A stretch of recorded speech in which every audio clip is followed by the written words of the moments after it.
Today's Clash Royale video is an insane one. The top 128 player qualified for the next stage of the Clash Royale League final last chance qualification for the Clash Royale League finals in Helsinki. We are one of the 128 players to participate. We need to get to the 32 to advance to the next stage. So all or nothing. If we're out, no more chance to qualify for the CRL World Finals. You guys will find out today if I'm able to qualify for the next stage. We're going into this. It's a double elimination bracket. Pretty easy, right? I need to win 2 games. If I win 2 games, I'm on the top 32 and I still have a shot to qualify for the CRL World Finals live in Helsinki. Or if I lose now, I still have a chance in the lower bracket, but if I lose 2 games, I'm completely out and I don't have any chance anymore to participate in the Clash Royale League World Finals. So a ton of pressure. Yes, we got first of all, this is kind of how it started, right? It started with the 20-win challenge. Of the 20-win challenge participator,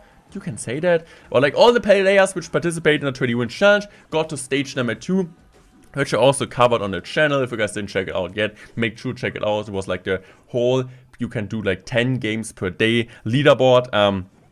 We actually finished, I think, top 16, top 15 at the end, so not too bad. Sergio Goldman actually finished number 1, so just to let you know, maybe you didn't see that, but this was actually the format there. So the top 128 qualified for this stage, and now it's the top 32. Go on to the next stage and still have a chance to get one of the last 10 tickets to go into Worlds. So we decided to pick this Royal Hawks Archqueen deck since I knew Leo Vargas. I don't know if you know him. We're just facing the best players in the world, right? He's a really solid and really good player with Lockbait. He's actually one of the best Lockbait players, or almost like the best Lockbait player with the Raskets Cannon Cut variation. So if we talk about overall Lockbait, it's for sure Riley. But if we talk about Lockbait, Cannon Cut, Snowball, Darkwind's Bandit, the Lockbait Bridger deck, he is by far the best and always gets with this specific variation the best finishes. So we are playing this deck since it would do really, really well. And also, I saw him playing Lava earlier. We saw like a Lava and Poison deck from him, at least in the last couple of stages when I kind of analyzed him. But yeah, I didn't for sure expect him to use Lava Clone. But as you guys can see, we're doing a good job so far and cleaning everything up. The matchup isn't really too bad. The good thing is we have the delivery, really important choice. Also Bomb Tower, pretty underrated against him, killing all Lava Pups. And as you guys can see, he goes in for a Skelly Army, and I'm just going to use my ability. Just want to make sure we're killing that. And I guess he's going to use a Lava now in the back. For sure, the problem is right now our Queen is out of cycle, so we want to get back to the Queen as soon as we can. So playing a 5-splitter bridge, baiting out Elixir is always a good play. And if you guys don't know, if I didn't say it yet, it's a best of 3 duels format. Best of 3 duels, not best of 3. Best of 3 is German. At least the 3 means 3 in English. So it's a best of 3 duels format. That basically means 2 games and you advance, and also it's pre-submitted decks. So as you guys can see, there was a really good defense. Look at the Bomb Tower value here. I'm also going for delivery just to make sure the Baby Tank doesn't get too much damage. It doesn't put us in fireball range. Actually more damage than I expected, but good thing right now, we're going in for the Royal Hawk split 3-1. Why 3-1? We want to get the right tower, but we also want to pressure over the left tower. And as you guys can see, we're doing a good job here. We're using our ability here, and I'm also going to use my delivery on the perfect time. And the thing is, even if we would have got my left tower, I'm pretty confident I would have gotten this left tower also. So 1-0 for us, and this was the first dub against Leo Vargas. So one more game to advance to the final round, hopefully, as long as we keep winning. So here we are in the second game, and it was actually a really interesting deck choice from my end. As you guys can see, we're using this deck. I kind of thought he could play bait. I didn't know how good the matchup was, but I'm playing this really good. We don't have a log, we don't have a Barbarian Ball in our deck, since we kind of saved it for Royal Giant. But he was so good with this deck, and I wasn't sure if he used it since it was so obvious that he could use it. But also sometimes the obvious thing is the best thing because you don't expect it, right? You don't expect your opponent to use the obvious thing since you think they're gonna think you are gonna counter this deck. So these are kind of mind games, right? But I was like playing a deck which was okay against it since you have the Snowball, you have the tornado to activate King Tower. But for sure it's not like a 1-0 matchup or like a snipe, I would say. So we're going now for a really good placement, I guess. So we're going for this, and now we're going to use a King Tower activation, or like get a King Tower activation. So really happy about this placement. Yeah, he has a damage advantage, but overall I'm not too unhappy. Since I can go guards on top of that, guards really good choice. Also, I was kind of thinking between Valkyrie and Golden Knight, you can use just every single card once. It's a dual format. But but I felt like Golden Knight could do the job, especially like in triple elixir time going in with the Golden Knight plus Tornado. Also the 3-card cycle. I just feel like having a champion every deck is just so good. So opponent's gonna use Let It Connect and use a Dark Prince here pretty light. It's a smart play since he gets like also counter push off the Dark Prince and he can let some damage go. So underrated play, but not a bad play. And as you guys will see now, this was a really good defense since Inferno gets so much red. Look at Inferno, killing the Cannon Card, killing the Dark Prince, tanking for the Bandit. I didn't expect to go that well, but that was a really key defense since in this situation we were really struggling on Elixir and also on our cycles since we didn't really have anything. This is kind of disadvantage from Golden Knight, right? If you guys don't have the Golden Knight, or if the Golden Knight just died, it doesn't get quickly back to your cycle, right? If you're like playing a Valkyrie, the cycle keeps going even if it's on the map. With the Golden Knight, right, you can just have one Golden Knight on the map. So if you have the Golden on the map, it doesn't get back or it just kind of is not in your cycle currently. So you need to cycle more cards compared to the normal card, which is not a champion. So as you guys can see here, I'm just going to use a Tornado here. Just want to make sure we're killing the Cannon Card. Happy about that. As long as the Cannon Card doesn't get any value, I'm fine. I also want to play my troops a bit more defensive since you could always go in for something like really surprising Rescues at the bridge. So going like against a bridge deck like him with the Cannon Card, with the Dark Prince, with the Rescues, without having a lock and cycle or like in our deck, it doesn't make sense to go in for the bridge fight. So playing defensive is the way. It's maybe like a bit boring gameplay, but also a gameplay which you should take notice of, because this is like the main thing I see casual player doing wrong, is being way too aggressive in like matchups you don't need to, right? This is the match I would say if I played aggressive, I will lose it 9 out of 10 times. If I played passive, I win it 9 out of 10 times. And even if like people, that's the thing, that's like I think the biggest difference, also really insane good Ice Spirit.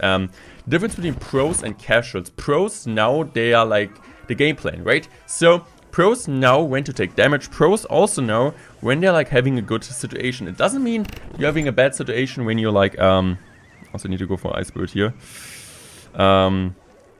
It's not a bad situation when you're behind in damage. It's also not a bad situation always when you're behind by Elixir. It's always matchup dependent. If I'm like down in single and double in this matchup, I'm not worried. I am not worried. Right now I'm doing a great bait. I'm going now for my MKA, for my Golden Knight in the back. Not really too far in the back since I could like knew he would go rocket that.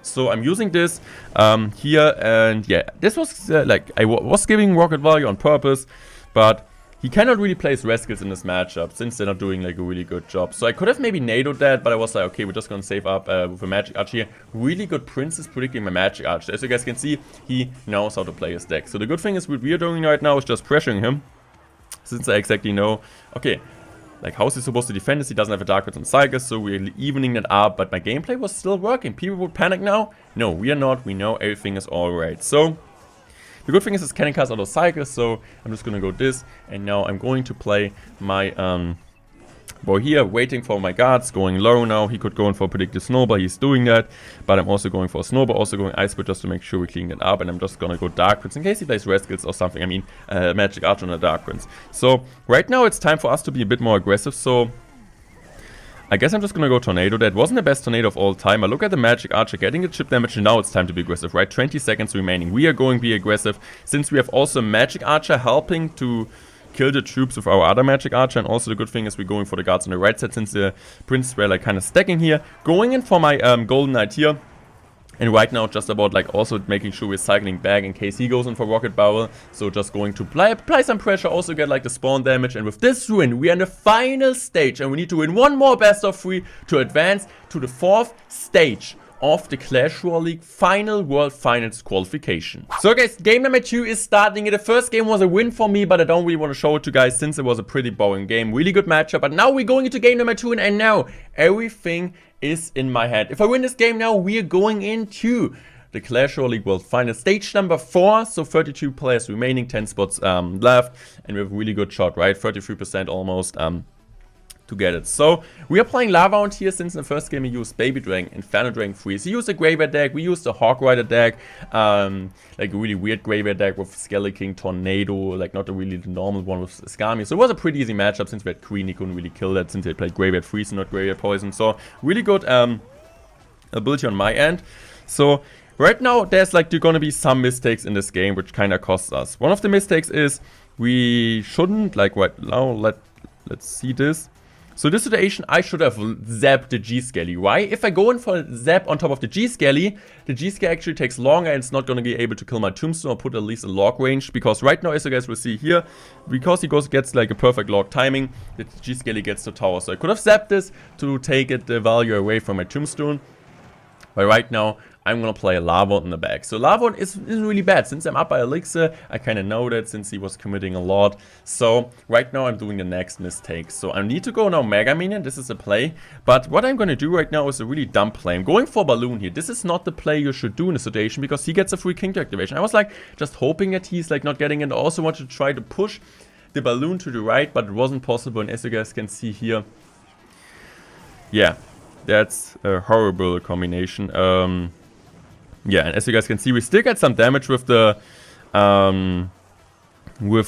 Mega Minion, but King Toss activated, and we're not really even up to it. We're not even that much up at Elixir, so that's not a trade which I would have taken against. So really well played by our opponents. Also a tough matchup, but also horrible decisions by me. That's the thing, right?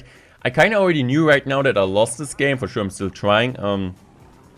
But that's the thing. You know that you're kind of losing the game, you still try your best. I was kind of mad at myself since I knew I was doing mistakes. After like, I knew this zap would have been a good play. It wasn't really a mistake from my end not going for the zap since it would have been a good play. But I guess the Balloon was 1% a misplay. So we just need to let it go since we want to go like all in now. And the bad thing is, since here right now, I cannot really do anything. I need to go for a Balloon in the back. Also, the Queen survives. But like my cycle was so awkward right now. So I can also not really defend the drill here. And the Queen is still alive. He can just go in for the cannon. And as you guys can see, maybe I should have just fireballed the cannon to get the lava out to tower. Maybe that would have been a better play. But instead of that, I'm just going to try to zap to kill the cannon faster. That his drill doesn't pool, but it still pools. And with this game, he is 1-1 also and a really good player. I don't know. He's like a semi-pro for quite some time, but he's also a good player. I mean, everyone who got qualified for the stage 128 best players, or XOP exam, and a ton of good players didn't qualify. So they need to be one of the best. And now it's going to be the final game, all or nothing in this CRL stage. I can tell you guys, this game will be one of the most craziest games you could ever see in a bad matchup. So after seeing the goal, I think I'm going for Ghost first play, and he responds with his Golden Knight. And I was like, okay, yeah, could be Drill at example. No, it couldn't be Drill since he just used Drill, so I was scared. It could be Three Musketeers. It would have been a really good choice, because we don't have anything against Pump. And he immediately goes in response with the Three Musketeers in the back. And we're already saying the good game. I'm not saying the good game since I was like giving up. I was just saying the good game since I knew it was a bad matchup, but maybe because I give him the good game, maybe like I give him the psychologist disadvantage that he thinks that he needs to win the game, since it's a good matchup for him. So kind of maybe getting like on the psychologist side, since I think like it's really worth it. I remember back then Sergio Golden was always BMing people just like to get in the head. And yeah, it's a fine trick, right? Maybe also muted me, you never know, but this is a horrible matchup. And as you guys can see, this was actually a really good Hoggy split. We're going right side, and also, like, look at the EBUP here, just dying immediately. So he gets the pump, and, like, the thing is, even if I, like, gonna punish the pump, as I'm doing right now, it's still hard for me, right, to do anything.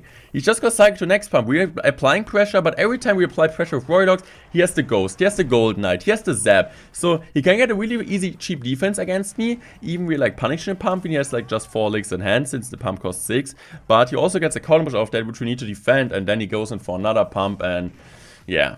It's kind of annoying. Also the fact that you can go in for a Golden Knight in the back. Also all the decks we are playing here, you can also play them. Also if he goes in for a Golden Knight in the back, he can still mirror us Pump at example. So Pump, we are going to pressure, he goes Golden Knight, and he goes in for another Pump, since, yeah, you cannot mirror champions in the last card.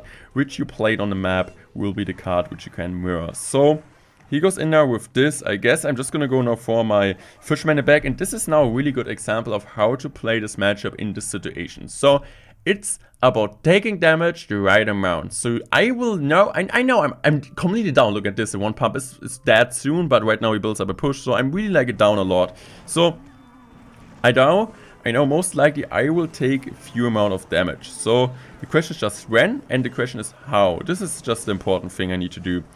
So I'm going now for my Ghost in the back, and I'm completely fine that he used the ability. I'm completely fine with him using the ability.